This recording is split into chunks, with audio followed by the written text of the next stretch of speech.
Bosi Kabanda, nimepoteza mzigo tena katika mikono yangu. Na Bosi Kabanda, nachohitaji naomba unisamehe. Hata hujapoteza mzigo. Mzigo upo salama kabisa. Na muda huu upo ndani. Ila uwe makini sana.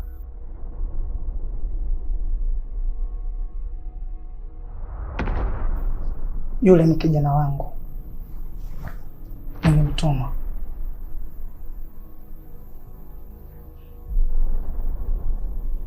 Na sasa ameshafuzu. Ipo tayari kwa kazi. Lakini ni kwa nini haujanishirikisha saundi ya Bulldog? Ungejiandaa mapema. Kwa sasa nenda kapumzike. Nitakuita.